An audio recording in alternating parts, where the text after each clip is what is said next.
आगे नगली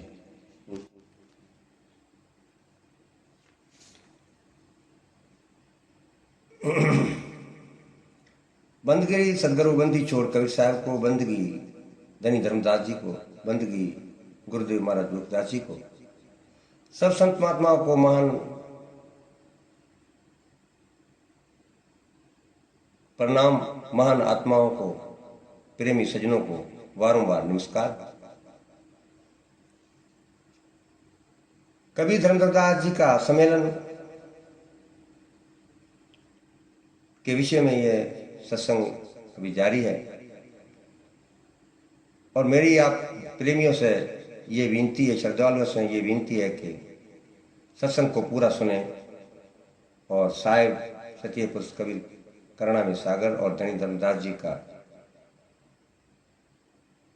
मिलन भी आपको बहुत सा लाभ देगा।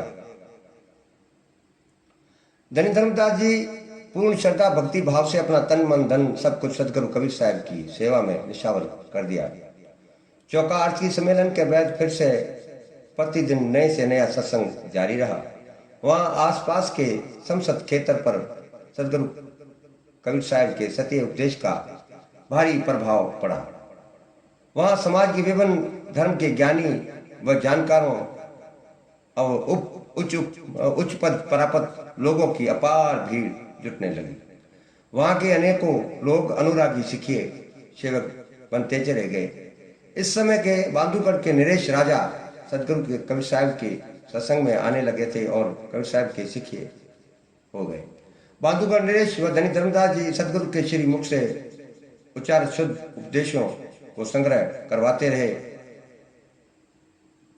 और बहुत कठिन मेहनत है ये।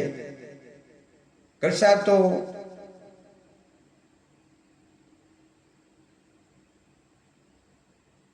और वेदों शास्त्रों के अनुसार सुना जाता है तो संसार में हर जगह पे अपने श्रद्धालुओं के पास गए हैं जिन जिन में ये अनुराग देखा है।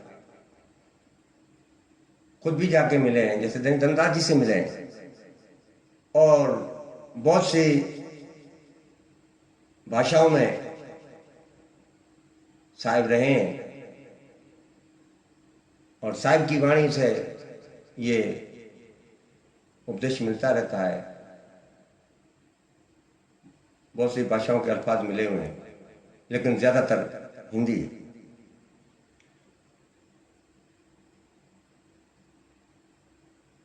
बांधुगढ़ के नरेश व धनी धर्मदास जी सदगुरु के श्री मुख से उच्चार शुद्ध उपदेश को संग्रह करवाते रहे और अन्य सेवा प्रेम भक्ति साधना और पर उपकार आदि परमार्थिक शुद्ध गुणों से संपन्न धर्मदास जी को सदगुरु ने अपना सहयोग्य शिष्य मानकर अपने सत्य ज्ञान उपदेश के प्रचार प्रसार का उच्च पद प्रदान किया। धर्मदास जी तथा उनके वचन वंश को सत्य ज्ञान दक्षा प्रदान करने का अधिकार दिया जिससे परम जिज्ञासु और मुमुक्षु जन हंसों का कल्याण हो सके। धनी धर्मदास जी ने सदगुरु के ज्ञान उपदेश को प्रचार प्रसार में दीन दुखियों की सहायता तथा धर्म आयोजन भंडारी में अपनी सारी संपत्ति पानी की तरह बहा दी।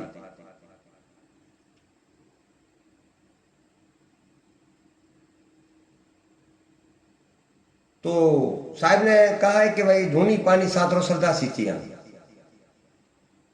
ऐसी कुछ दक्षिणाएं हैं, पूजाएं हैं, वो तुम्हें अवश्य करनी है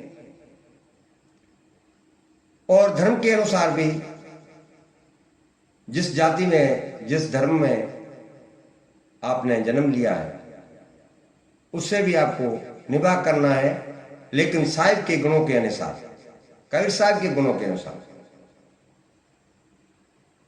साहिब के शिष्य तुम्हें हर धर्म में मिलेंगे, हर जाति में मिलेंगे।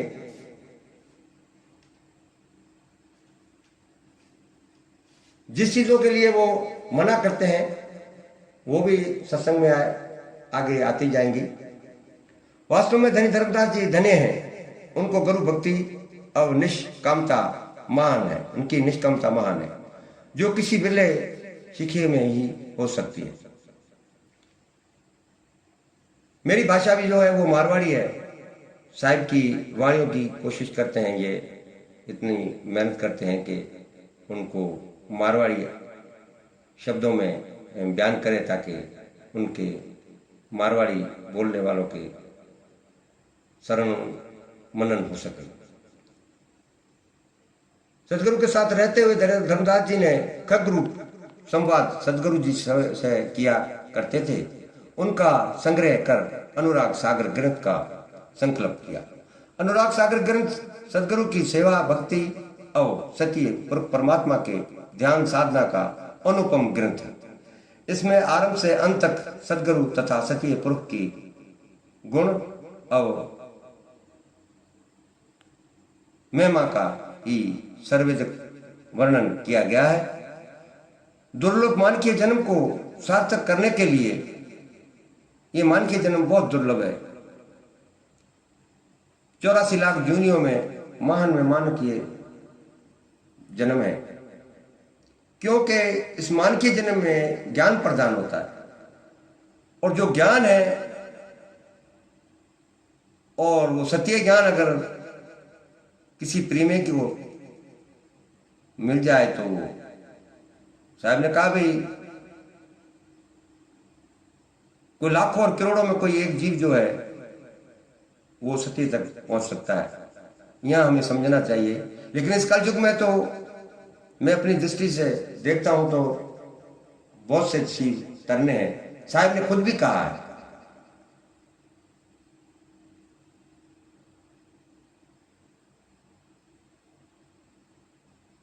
चली काल निरंजन कल्पत जड़ देवी देवताओं झूठी मान्यताओं और परंपराओं तथा मोह माया से सदा बचा रहे।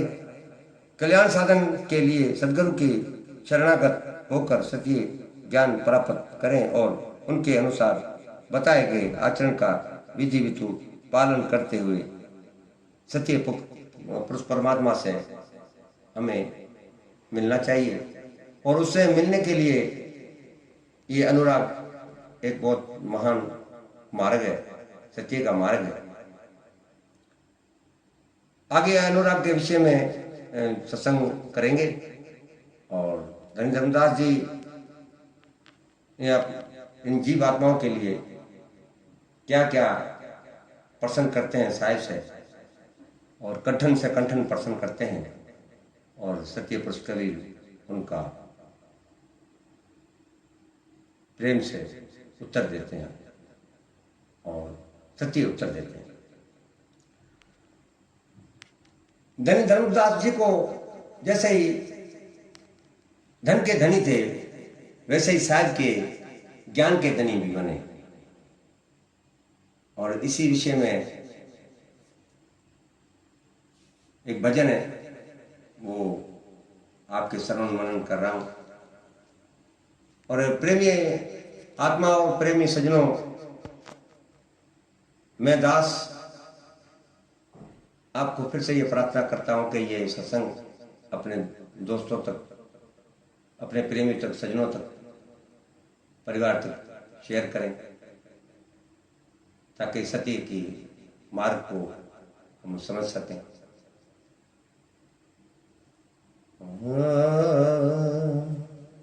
मन सदगुरु हेलो मारियो रे, जज के ने जागो। जब मुझे सदगुरु ने हेला मारा तो मैं भड़क के उठा। अरे मन धीन गुरु हेलो मारियो रे, गौण जागो। अरे गुणपत गरुआ अपना रे, सिमरो भाई साधो।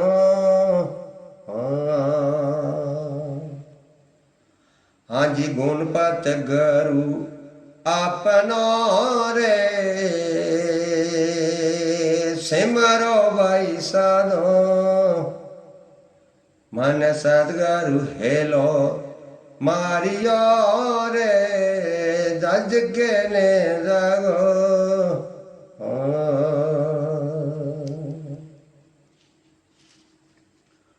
हाँ जी लख रे 84 भटकते रे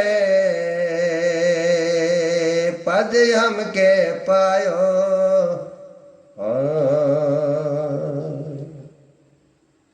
हाँ जी लख रे 84 भटकते रे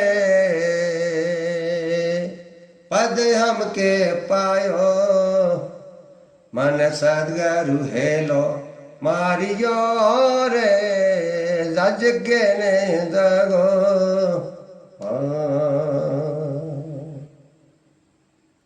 अरे नदी रे किनारे रेवणा रे जल पीनो ठाडो।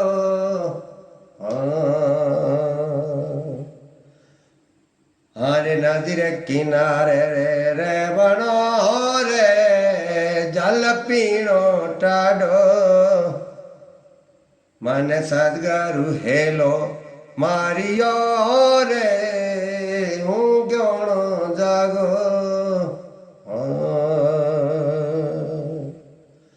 हाँ जी बीज रे खेतर में रे वावजो रे तालर मती खेड़ो। हाँ जी बीज रे खेतर में वावजो रे तालर मती खेड़ो। मन सदगुरु हेलो मारियो रे हूँ गणो जागो। हाँ जी कीनी कमाई अपनी रे गाड़ा भर लाओ।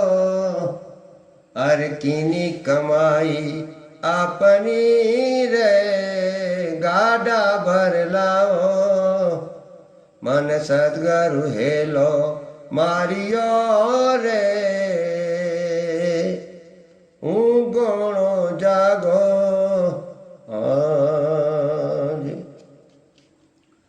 अरे समुद्रों में हीरा निपजे रे हंसवे ने हालो।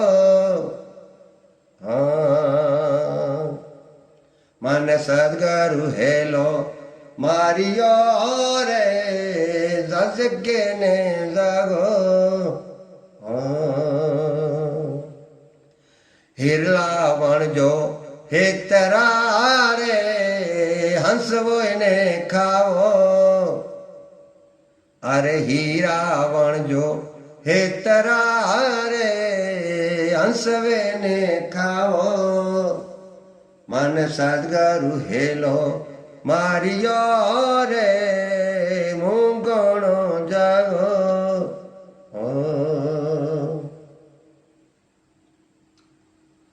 अरे नर निर्भैरी माला फेरते रे अमरापुर यालो।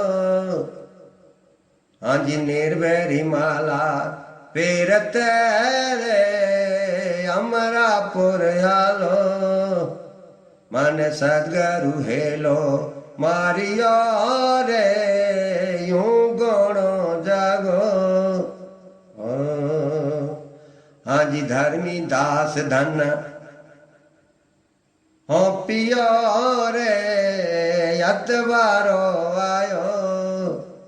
अरे धर्मी दास धन हो पियो रे अतवारो आयो। मन सदगुरु हेलो मारियो रे जज के ने जागो। मन दिन गुरु हेलो मारियो रे यूं गणो जागो। थोड़ा सा इस भजन के बारे में कुछ अर्थ भी हो जाए। प्यारे सज्जनों प्रेमियों के गुणपत जो है वो अपने गुरु जी हैं और वो सत्य पुरुष के अंश हैं।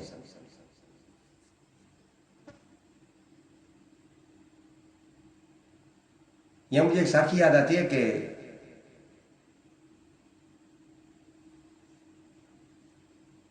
जीवों को बंधन कटाने के लिए गुरु कैसा होना चाहिए।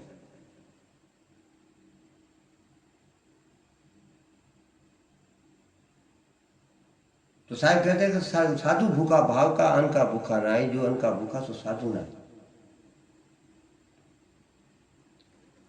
दया पर गरीबी बंदगी समताशील विचार, ये लक्षण हैं साधु के, कहे कबीर विचार। तो गुरु तो प्यारी आत्माओं ज्ञानी होना चाहिए, महान होना चाहिए, तभी जाके शिष्यों का कल्याण हो सकता है। और जैसा वर्णन करे वैसा ही होना चाहिए। साहब कहते हैं कि कहता है करता नहीं, मुंह की बड़ी लबाड़, मुंडा काला उसी साहब की दरबार। तो साहब ने कहा कि तू कहता है मेरी वाणी बातें उठाता है, लेकिन अगर तू उस पर कायम नहीं है तो तुझसे भी हिसाब होगा। इसीलिए तू सत्य का उपदेश देते हैं। तो गुणपत गुरु, अपने गुरु जी जैसा कोई गुणपत नहीं है, उन्हीं की सेवा बंदगी और आरती करनी चाहिए। 84 लाख जन्म भटकने के बाद ये हमें मानव जन्म का पद मिला है, और इसी में वो ज्ञान हासिल होना है, और मुक्ति भी इसी मानव शरीर में ही हो सकती है। फिर कहता है कि भाई किसी नदी किनारे जहां बहता पानी हो वहां पे रहना चाहिए, और गुरु के वचन मानना चाहिए, और जो गुरु कहे उस पर चलना चाहिए, लेकिन विचार भी करना चाहिए। विचार, विवेक और ज्ञान ये जरूरी है। फिर कहते हैं कि बीज खेतर में वाव जो, यानी जो बीज है वो किसी उपजाऊ जमीन के अंदर बीजना, ऐसे किसी गलत जगह पे नहीं लगाना कि वो बीज ना निकले। यहां साहब कहते हैं कि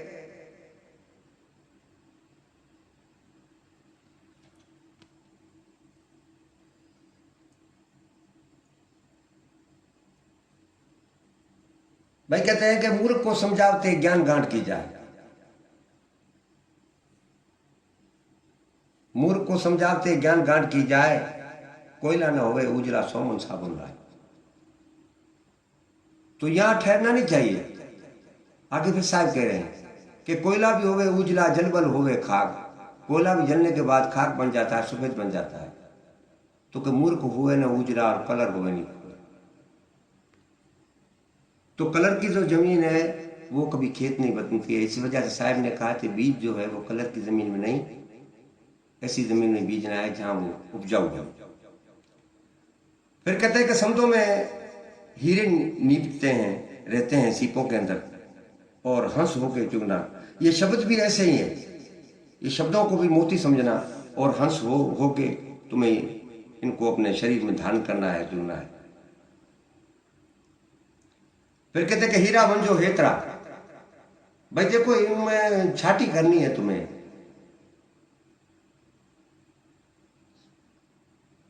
खरे और खोटे को तुम्हें समझना है।